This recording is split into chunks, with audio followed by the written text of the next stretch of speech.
Hi, everyone.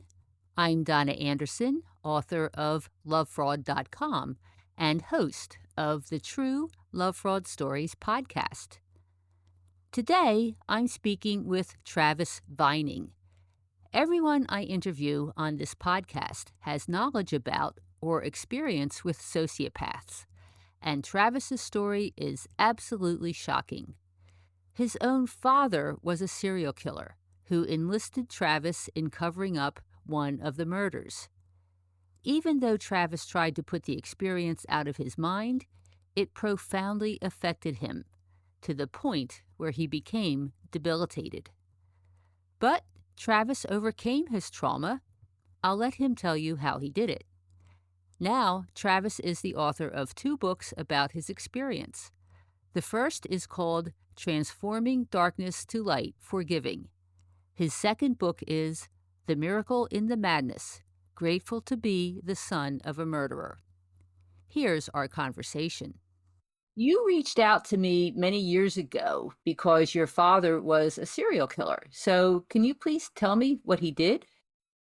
Yeah, I can. And actually, when you mentioned that, I thought about it. It's been quite a few years since I first found your website. And Donna, you've done so much. It was so meaningful to my recovery. And I'm so grateful that you have a place and it's a beautiful thing that helps people like us realize that we're not alone. And this actually is not that unique of an experience. So basically, my background and my experience with my dad is I grew up in South Florida in Miami, and I grew up in what was at the time considered a fairly prominent family in South Florida. I came from a family that had lawyers and doctors and that sort of thing, mostly professionals. My dad, growing up, as I understood it, was a real estate investor. I didn't know it at the time, but my dad was a true con man. Somewhat of a sophisticated con man, I would say. Is he orchestrated fake land deals? He sold property that didn't belong to him, and he made hundreds of thousands of dollars, if not millions of dollars, doing that. And it wasn't until a little bit later in life, when I was in college, that my dad got in trouble for white collar crime, and the FBI started coming around to the house and arresting my father. Um, that was the first real glimpse I got of it. Of course, like most others that have had this experience, looking back now, I can see all the signs. But growing up, I ignored them. I tried to just disregard the things that didn't make sense to me.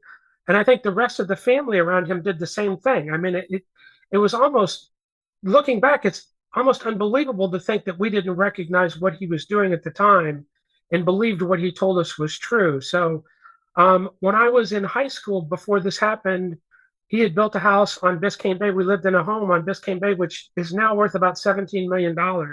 So on the outside, it looked pretty good, you know. So my dad was sent away for white collar crime in 1984. He spent 3.5 years in prison.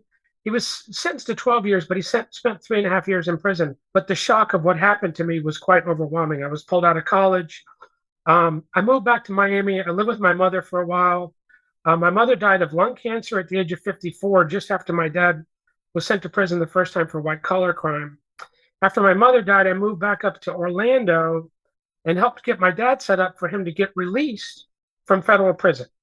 Obviously, I kind of had come to realize that my dad was maybe a con man, but during that period of time that he was in jail, I kind of rebuilt at least my image of him in my mind, and once again disregarded the idea that my dad was a criminal. When I got him set up, and I mean set up just a place to live and that sort of thing in Orlando, I did not know at the time when he was released from prison that he'd already planned to murder 3 people. It was already in the works. He was setting it up. Um, I met him at the airport when he got in, and that was an extraordinary experience because I was expecting, it had been years, and it was this reunion I had in my mind. And when I caught up with him, because I went to the wrong gate, I didn't find him. And the first thing he said to me when he walked up to me was, he said, "You had 3.5 fucking years to get here on time, and you were fucking late." And I think that was my first, that uncomfortable feeling that just overwhelmed me. I thought, this isn't my father. Who is this? And over the next 17 months, he murdered 4 people in 3 different incidents. Primarily, it was motivated by money, but I think the murder and killing was a huge part of it for him. After being out for about 17 months, he was caught in the act of attempting to kill 2 more people. And then he was sentenced to kidnapping and attempted murder And eventually they uncovered one of the other murders. And then later on, it would be years later that I would come back to police and tell them some of the stories. Because during that time that he was out, he was telling me some of what he was doing. Well, not enough of information where I could have stopped him, but he doesn't understand what a conscience is like. So I think when he was speaking to me, because it didn't make sense at the time why he would tell me something like that. But now I realize that it's just like someone like us can't understand what it's like to be without a conscience or to live that way. That's why maybe he shared some of the details with me. But I was suicidal. I attempted to commit suicide a couple times at that time in my life. So obviously it was very difficult. And in 1990, my dad was sentenced to death row on Florida's death row. He spent 24 years there. He died of old age. He was not executed. He died in 2014. Wow. Okay, so you also told me that your father tried to include you in his crimes. So what did he do, or what did he ask you to do? It was actually after he'd gotten out. I think it was in 1987. And he had murdered three people by this time. And I knew about a couple of them. He told me about them. He said it was a drug deal. He didn't tell me where this happened. I didn't have enough information that could have stopped him at the time. And then it was one afternoon, I came into my house and I turned on the news, and there was this story about a woman who had disappeared. She was a diamond dealer. And as I was watching this news story, they described the car this person was in, and they put a sketch of a person up on the screen, and it was my father. And I knew it. And I stood in my living room, and all I could think about at this time was, what is this? What is going on here? I'd seen a couple skeletons found in a field in the newspaper maybe 2 months earlier, and now this. So I started drinking. I used to drink back in those days. I used to drink heavily at times. So I started drinking, and then I called my father, and I confronted him in a bar in a place called Apopka, just outside of Orlando. And what I thought I was going to do was scare him off. What I wanted to do was tell him, "You got to run. They're going to know who you are." My hope was that he would leave. That night, when I confronted him, I think it was the first time I really saw the look in his eyes about how disgusted he was with me, and maybe the idea that I had didn't have the same feelings he did about his behavior. And I think it was the first time he'd seen that. So it was actually that night I went home, continued to drink. I called Crime Line Tips. I actually tried to turn my dad in. I gave his name. I said, "This is the guy you're looking for. He's murdered this woman." Da da da da da. I wouldn't tell him who I was. So I hung up the phone, and I got drunk that night. And the next morning I was very hungover, and I got a phone call from my dad, and he asked me to meet him at the turnpike. It was not far from where I was. At the time, maybe 3 weeks earlier, he had switched cars with me, and I was driving the car that he murdered the woman in. I didn't know it, I didn't know it at the time. But now I've seen stuff on TV. There was a smell in the car that was just undeniable. He'd ripped the carpet out of the back of the car. It was full of brute cologne, and he told me the dog had an accident in the car. So I drove the car to meet him, and I followed him maybe about 60 minutes to a place. It was like this rock pit we drove down into. And in this rock pit, we got out, and he had a bunch of lighter fuel, and he started putting it in the car that he'd killed the woman in. And he was there to burn the car. And I will tell you, as I was standing there, without realizing what I was doing, I stood behind my father the whole time, because I didn't know if the police had contacted him. I didn't know if he knew that I had tried to turn him in. I knew the reaction I had the night before, and I thought he might be there to push me into the burning car and get rid of me as well as the car. And I don't think I intellectualized that, but I intuitively knew to stand behind him wherever he moved so I wouldn't be pushed into that burning car. So as we were pulling out of the rock pit and the car that he had rented, he had had for a couple of weeks, he said to me this. He said, "Son, I'm sorry I had to get you involved." He says, "I'll protect you if something happens to me." And then he said, "That money I've been giving you is helping you, isn't it?" And what I understood at that time basically was, he said, "You're in this. I own you and you own me," which is all sociopath right there. So from that point forward, I was terrified to ever go to police or speak to anybody, because yes, he used me to help him destroy evidence from a murder. So how did you feel at this point about everything that was going on? I think, as you probably know, it's difficult to describe because a lot of it is just pure shock. It's an inability to process it. I dealt with a lot of repressed memories over time because over time I started to push it down because I just couldn't deal with it. And I think what happened was the first time he went away, I experienced that because I realized that my dad wasn't who I thought he was. Um, Over time, while he was in prison for white collar crime, as I said, I kind of rehabilitated his image in my mind. I went back to this, growing up, I idolized my father like most kids do. I wanted to be like him, even though somewhere in me I knew I couldn't be like him. He could do things that I didn't understand. His behaviors, his inability to be compassionate or care for others. And I thought that was a weakness on my end, honestly. But when this last event came about and when he was arrested and taken away, it just took me to a very dark place. I felt alone. I couldn't imagine that anybody in the world had any experience like that. I dismissed any existence of God in my life. I just believed that my dad was a predator and humans were just like other animals. And I had a very unusual seat at this table where I was witnessing something that most people don't get to witness. But it was very, very dark. Yes. How many times did you turn him in? Was that you turned him in once and then the police didn't respond? Actually, the night that I called them, they did show up to my house about 30 minutes after I called them and said, "Did you?" I said, "I don't want to say anything."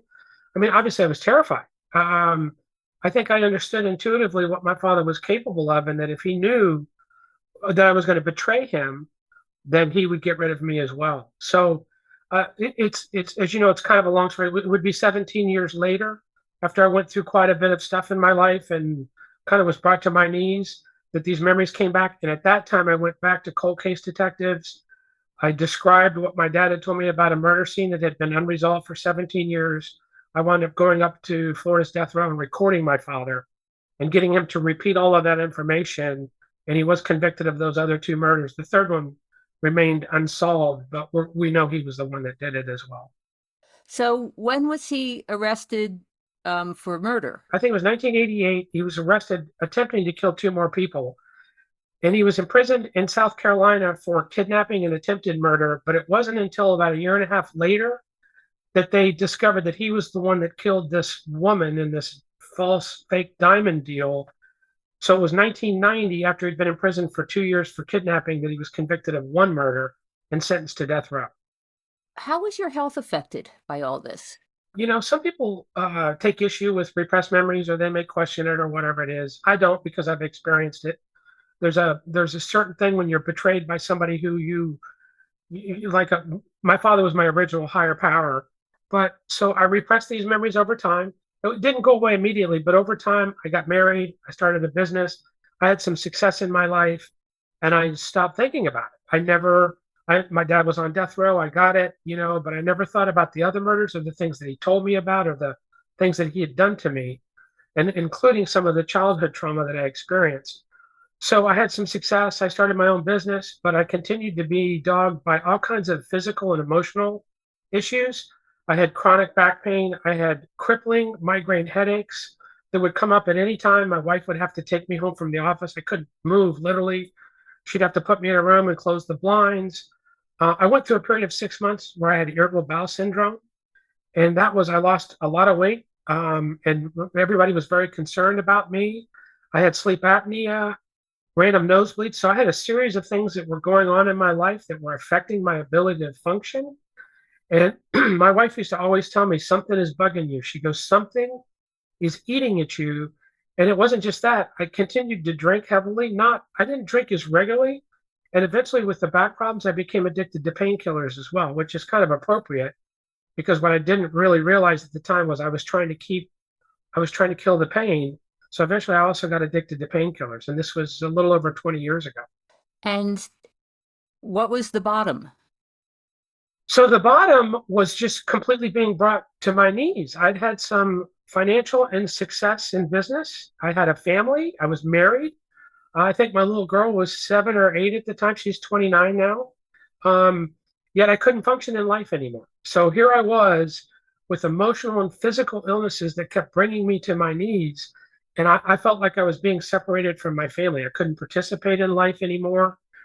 And I just literally, for me, found myself in an adoration chapel. I didn't have a lot of belief in God, but I was brought to that point of pure surrender where I just basically got on my knees and said, God, I just surrendered.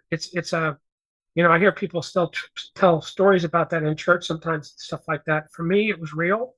Um, it didn't happen overnight, but it was just this idea of I don't care anymore. And I basically said, God, if you're real, and I didn't care if God killed me. In fact, I think that's what I wanted to happen to me. I wanted to be, I just didn't want to live anymore because it was killing me. Now, especially having a family, that I wasn't able to function with that family. So that was the point of total surrender that opened the door to all kinds of things, people, healing, opportunities, processes. It changed everything in my life. But I needed to find that spot first for me that I could do that. How did you end up at the Adoration Chapel? So my wife would go to church regularly. When we got married, of course, my father being a sociopath, I was brought up in a home where you didn't bring a Bible in our house. In fact, he would say that was a something people did, that was weakness and all this kind of stuff. So I kind of had that. I just didn't have, maybe more agnostic than atheist, if you will. But my wife was so wonderful about it because she would go to church regularly, even taking our daughter. Occasionally I would go. It was fine. She never put any pressure on me. She never really talked to me about it. She figured that was my business, but she had no problem showing me and demonstrating hers. So I guess somehow that's where I wound up, was the church that we went to or she went to.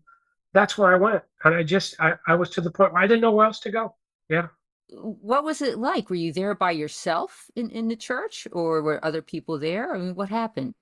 No, I was there by myself. It was an adoration chapel. There's this beautiful stained glass image of Jesus. It says, Jesus, I trust in you. Um, I remember I mean, it's very clear to me today. I remember looking at that image, thinking it wasn't real, and saying that, I don't know if you're real, but please help me. I was crying. Um, I remember at the time I felt a little bit of hope. This wasn't like some kind of lightning bolt kind of thing in my life. It was just but I also remember too the feeling of, if you are real, there's going to be hell to pay. In other words, I think deep down inside of me, I felt like if God was real, I was going to be punished for what I did, for my background, for not. And at the time, I couldn't remember really anything about the chronological order of things that my dad did, what I did or didn't do. But somehow I've come to realize through the process of healing and recovery and forgiveness that I did, in fact, um, basically blackmail and harm myself over those years, physically and emotionally, for thinking I could have done something different, or, carrying all this guilt that why didn't I stop him? What was it that I did or didn't do that could have made a difference? How do you believe God helped in your recovery? I'd say first and foremost was putting people in my life and presenting me with things, even though at the time they didn't look like it might be what I wanted or needed at the time. So it just seemed to open up a door of opportunity. I think that's what I would say. And as I continued to do this and started to trust the process, um, I think then more and more of that came about. And I think it's similar to what I've heard you say. God is love to me. That is what God is. I don't really care what you call God. That's not really as important to me. I do believe that there is a source of love that's within us somewhere, that when we connect with it, it can not only help heal us, but can bring about things and changes in our lives that are extraordinary and, in fact, miraculous. So I will say, soon after that, I found myself in a recovery group, but then I found people who had similar experiences. They didn't have an experience with a sociopath or a serial murderer or father like I did. But one gentleman I ran into, his father was an abuser, his mother was an alcoholic, and he was 14 and witnessed his brother shoot his dad in their front yard when he was beating his mother. So when I heard that for the first time, and this gentleman had been through the process of recovery and healing and forgiveness, it brought some trust in me that if he could do that, I could do that. But there was a guy that was helping me in recovery. And I started to realize that really for me to get well, I was going to have to forgive my father. And forgiveness, which is uncomfortable for a lot of people, is really not about the other person. It's not condoning bad behavior or whatever it is. But a guy said to me something that changed everything for me at that minute, when he looked at me and he says, your father could not give you something he didn't have. And when I thought about it, I still get goosebumps when I think about it. I realized that I was always looking to my father for love, for him to be the kind of father that I wanted him to be, but he didn't have it. He couldn't give it to me. My dad, as we know about sociopaths, it's one thing that they do not experience is that intimate love and human connection like we do. So he never had that. And as a child and a young adult, I'd always expected to get that from my father. So my part in it was starting to recognize that I was trying to get something from my father that he didn't have, and I needed to let that go.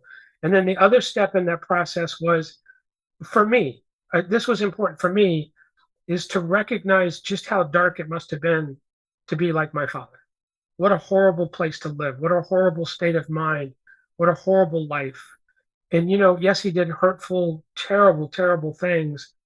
But for me, it's easier to forgive him also and have compassion for him, knowing that that's a terrible life that he lived in. That's a horrible place. And I feel that way about sociopaths in general, because they're missing the one thing that really makes us human, and that is love and the connection that we have with each other.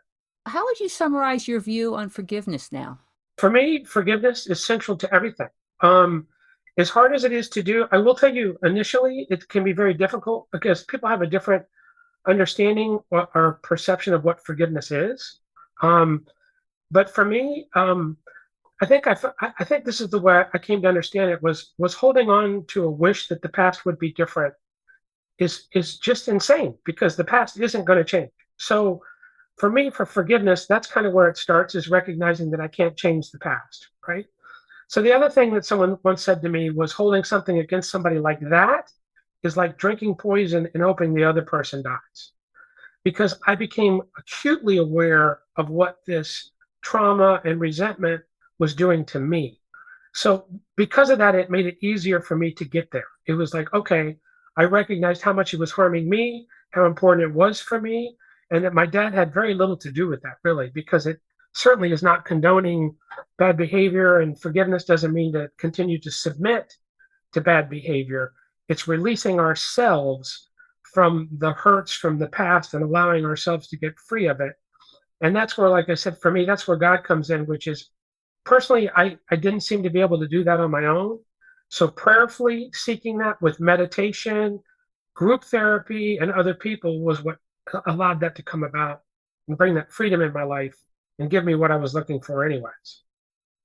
So, in our most recent podcast, the perpetrator, who I would assume is a sociopath, he had all the traits, told a 17-year-old girl that she should marry him because it was God's will. So, in your experience or from what you've seen, how do sociopaths use religion to seduce people? I listened to that podcast. That's an incredible story. Like all of them, it's just an incredible story. Um, I think they use it like they use everything else, which is they're very it's uncanny their ability to identify weaknesses and vulnerabilities, and they're also very good and very well versed at trying to make you feel a certain way. For me, it's like the sympathy for the devil, that term to me, but trying to make you feel a certain way about it. If they can bring guilt into it and motivate you by guilt, and certainly God is one of those areas where oftentimes in religion and church, guilt is a big part of that. It's not in my experience in relationship with God. Guilt is not a part of it. In fact, it's to be relieved of guilt, not not the other way around. So they're very good at it too, and I've had experiences with them in my life where they know scripture in and out. They can quote the Bible. They can use it against you, and use it to point out in things in you that might be wrong. Which in fact there are in me many things that like any other human, I have flaws in that. And there's scripture that might contradict that. But what I've discovered is there's no use in debating somebody who does that. There's no use in debating a sociopath because the object is not who's right and wrong. It's to dominate, manipulate, and get you to do certain things. From your perspective now, how do you think faith can help people to recover from a sociopath? I think it's not just faith. I think it's also interacting and developing relationships, whether it's in group therapy or finding help or talking to others that have had similar experiences, that have relied upon their faith for that healing and that recovery, and where you can actually see evidence of it. I think to me, that's what I look for, is the evidence of it. Are they demonstrating that? Do they show? And when I say that, again, I'm not talking about a church version of some self-righteous person. I'm talking about somebody that shows humility, somebody that shows honesty, and they're willing to talk to you about their relationship. I think that the way faith is developed and was for me was continuing these processes of forgiveness or of letting go, and through repetition, faith begins to come naturally. It's not like, I often say I'm part of a prayer group, and I'll say, I used to think believing in God was something like you would say you believed in God, you had to act a certain way for your life, and then at the end of your life, you'd get to find out if you made the right decision. And it's not, it's experiential, meaning when you do these spiritual processes, and there's many different faiths, they line up the same for the most part, because most of them are centered in, they're dealing with trauma, confessing to one another, and it's always centered in forgiveness and love, or hopefully it should be. And through that process and relying upon a power greater than yourself, whether it's God or whatever you call it, you find that inner strength within you that seems to be able to do things that you couldn't do yourself. And then experientially, you start to realize that there is something there that can help you do that. Because I can assure you, what has changed in my life was something that I could not have done on my own. There's no way. I often say, I have a brother that's in a correctional institution. My sister died at the age of 47. My mother died of alcoholism at 52 or 54. And I am not the likely outcome of somebody who came from my family, but I am the likely outcome of somebody who surrenders to it, brings God into their life, and through the process of forgiveness and letting go and kindness and love, that it changes everything in your life. I've been married for 34 years now, I think, in April. My wife and I are very happy. I have a wonderful daughter. We have a wonderful life. And I can honestly say that a big part of it is because of my experience with my dad. And my upbringing was very difficult and challenging, but that makes me so grateful for what I have in my life today. I'm grateful. Yeah. So, what do you believe is the key to recovery from destructive relationships? So I think the first thing would be, I think acceptance maybe would be the first thing. I think it's accepting that this has happened to you, accepting that it's real. Um, so I think the acceptance and the surrender part would be one of the keys to that, and being open-minded, I think, being honest with yourself, and I think a willingness to seek out help. For me, it's very important that people who have been through similar experiences, like the community that you develop, what you have around you, and the experience that you have, is that they can listen and understand.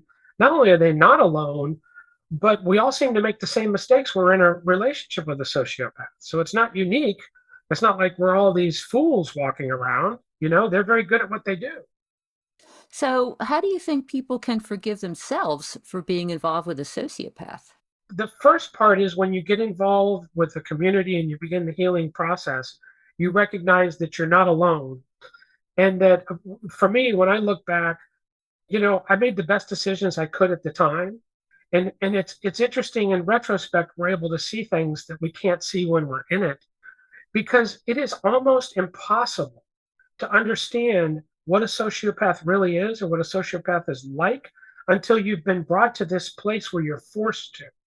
So I think everything in our human nature causes us to try to reconcile or discard things that don't fit, that don't make sense, so we can keep this person in our lives, because we don't want to believe there's some kind of monster or something that is so alien and foreign to us that we wouldn't recognize. So I think that's a behavior that we all have, and it's very normal to do that. In fact, as you know, when you start to get into this process in recovery, I think I watched one of your videos. You have to be very careful about what you say to people, because the term sociopath, people shut down. So it's more important to talk about characteristics and behaviors and what to look for, because the word sociopath, everybody thinks is some monster you only see on TV. But I don't know what the statistics are, but I know that it's a lot more common. And I also know that I recognize the behaviors in my life with people around me, friends of people that I have, and I might make suggestions to them about being cautious of those behaviors. I'm certainly not, I'm not qualified to diagnose somebody as sociopathic, but you can certainly recognize the behaviors. So I think that would be the starting point. And then I think it would be seeking help, listening to others, and then prayerfully continuing to look at yourself. And one technique that I use is I often look at myself prayerfully in quiet time as a little kid. And I recognized that I was a very naive young child. And in my case, obviously, it was my father, but there was other people in my life. I had somebody very close to me when I came into recovery from this that I discovered that was a sociopath, a childhood friend of mine. Um, I believe was a sociopath. And it actually makes sense to me now because I was actually attracted to those characteristics. They were charming. So because of my father, I was actually attracted to that. So I had to forgive myself for that with people that I brought into my life after my father that were doing damage as well. So I think that's a big part of it. And just recognize, we're all human. We all make mistakes, and that's okay. And we have an opportunity to change and grow from those mistakes. Well, that leads me to my next question is how can misfortune serve an important purpose in life?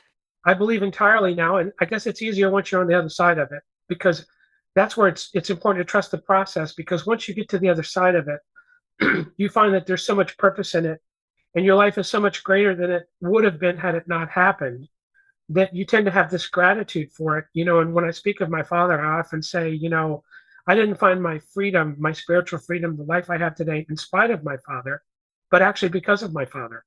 And it wasn't until I looked at those relationships, the childhood trauma that I experienced. I also had a stepmother that was very physically abusive when I was a young child. Um, and it was looking at those things and having them put into a different perspective, I guess, which forgiveness tends to do. And, this may sound out there to some people, but, I've come to believe that I was put in the perfect circumstances in my life for exactly this type of experience and this type of growth where I would wind up in the place that I'm at. And now I recognize that I don't regret any of it. I'm grateful for all of it. I truly am. And I say this with hesitancy because again, I know the audience, some of them are newer to coming into this experience. But I've had this forgiveness experience with my dad. It's easier that he's dead, so I'm gonna give credit. I understand if somebody's alive, it's a lot harder. I understand that, but I prayerfully in meditation had this image of being with my father and him with a conscience and telling him I forgive him and saying I forgive you for all you did. You couldn't have done any better. You didn't have it. And then looking at my father and saying, this is stunning, but actually you were the perfect father for me. And as it turns out, once I did this in this process, I do believe he was the perfect father for me because that experience in my life has brought much more freedom, joy, and peace into my life than I think I would have had otherwise. So now it's something I'm grateful for. It moved from trauma, liability, difficulty to something of an asset in my life. And I look at you too, because looking at what you've done on your website now, I think about what you've done from your experience in your life. And I'm guessing you wouldn't change it for anything either. I mean, it's something of great value now, but it takes surrender, open-mindedness, the willingness, I think, to seek help and to do what others have done before you that have found that freedom. And when you do that, it's kind of like everything changes. It changes perspective, and it changes life in such a way such that things that interrupt my life these days, I don't get as upset about anymore because I know there's something in there. I may not like it, and that's okay. Um, but once it's in my life, I try to welcome it, accept it, let it go, and then do what I can as best I can with whatever it is that's come into my life. Because I don't know if you've noticed, but life can be difficult and has a lot of interruptions. Tell me about the healing experiences you had with family members of your father's victims. If you remember, it was through your website that I met the son of the woman my dad murdered that put him on death row. That the son of the woman my dad murdered contacted you and you reached out to me and said, I don't know if this is real or not. I didn't know this woman had a son. So that was kind of one of the miracles. So when we got together, we met for the first time, we started talking. We had a lot in common. And then I also met the sister of the woman that my dad murdered that put him on death row. I've met all the families but one, but I met the sister of the woman. And I will tell you, she told me she was terrified to meet me. Um, she was terrified because of, was I like my father? Was I a monster? She didn't know what to expect. But for whatever reason, she decided to. And I brought my daughter, and I think my daughter was 12 at the time. And my daughter had come to understand and learn some of this. And I thought it would be, we're a very open family. So I brought my daughter. I think part of that very much humanized the whole thing. But as we got to know each other, and it didn't take very long, as we got to know each other, we realized we had way more in common than we did differences. She realized that I suffered as well. I'm not claiming to be a victim, but she recognized that I lost in that too, and that I went into this place of depression and suicidal and all this stuff. So I think she had a whole new understanding of how it affects the families of a sociopath, of the families of the perpetrator. I also met my dad had killed these two gentlemen. They were drug dealers, and he thought they were disposable. So he set up a fake drug deal, and that was one of the murders he told me about. He told me how he did it. He didn't tell me where he did it, but it was definitely a cold-blooded. The daughter of one of them reached out to me by email and said she believed it was a gift from God. The timing was she was about to graduate and she was going to go looking for her father. Her mom didn't tell her the true story. Her mom told her that he just disappeared on a business trip, not that it was a drug deal, and that she had decided she was going to spend the rest of her life looking for her dad. And this all came about. I went and recorded my dad. The news came out. They told him for the first time who had killed them. And she wrote me a beautiful email and she said, I don't know. I thought they'd hold it against me for not coming forward for all those years. Um, but instead I was embraced by love and thankfulness and gratitude. And we met a couple of times. And the same thing, it was extraordinary. I think when people open up with each other, honestly, you find there's such a common human experience with all of us. It just seems to break down those walls. So that was my experience with the victim's family. It was a true gift of grace in my life. And I've been in touch with them recently, but for the longest time, I will tell you an extraordinary part of that story is the way the law works is my dad on death row, when he died in 2014, he died of, basically he was 83, I think, or 84. But they actually didn't notify the family. They didn't call me or let me know. So it was the sister of the woman my dad murdered that was the one that let me know. Because of our relationship over time, she had the kindness in her heart, even though my dad had murdered her sister, to reach out to me and say, Travis, I don't know if you know this, we got notified that your dad died. And I had no idea. I did not know. And that too just brings warmth to me, the fact that there was so much healing in this, once it was surrendered and allowed to be. So the hard part is there's stuff in there. We don't see it when it's happening. I wrote a book. I'm not promoting the book. It was a long time ago, but I call it The Miracle and the Madness because it's where you find it. It's in the darnest of places. And I understand now that real spiritual growth typically comes when you're in the teeth of it. And they say pain is the touchstone of spiritual growth, but sometimes it takes an awful lot of pain to surrender and to allow that spiritual process to start. So that's wonderful. I mean, your explanation is wonderful. And you also mentioned that you're working on a project to teach children how to recognize manipulative people. So, what can you tell me about that? So I think we probably presented a little bit more innocently than that, but exactly what you're saying. Yeah, for the last few years, I've come together with a couple of close friends of mine. We collaborate on it. It's actually called Laugh with God, and Laugh is an acronym. It stands for Love, Accept, Forgive. And we teach children the process of how to be more loving, accepting, and forgiving. We actually use puppies. We use puppy videos, imagery, and puppy behaviors to teach children how to be more loving, accepting, and forgiving. And obviously, puppies are great teachers because they have all those characteristics. But at the same time, we teach children that acceptance does not mean agreement, and that you can accept somebody without agreeing with them, and and acceptance is something that you do. It's not something you force somebody else to do.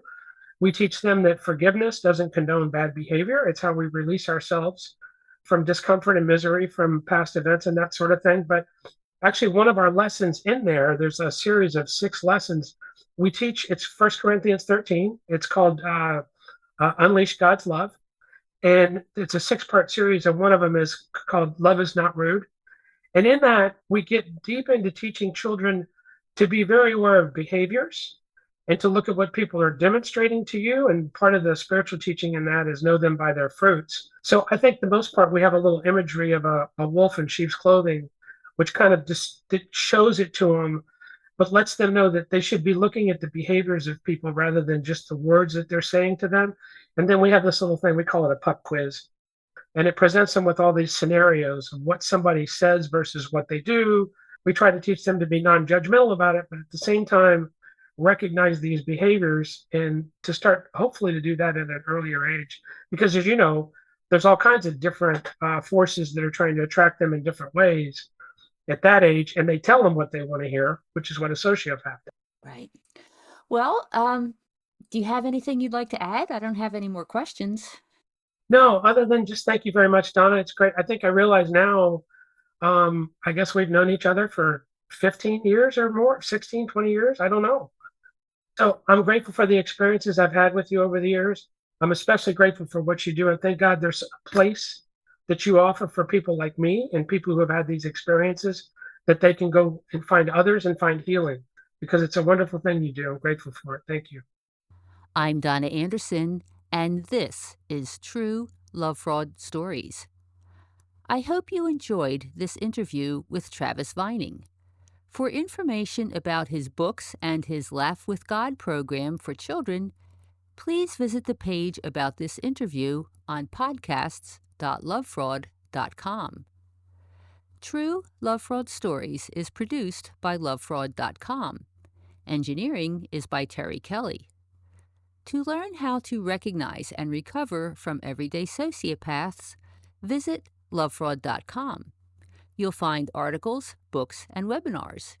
You can also make an appointment with me, Donna Anderson, for advice on how to recover from your personal experience with a disordered individual. Book your session today at lovefraud.com/talk to Donna. Also, I invite you to my Love Fraud Live YouTube show. I talk about how to spot, escape, and recover from sociopaths, and then I answer your questions. It streams live every Tuesday at 8 p.m. Eastern Time. I look forward to seeing you there.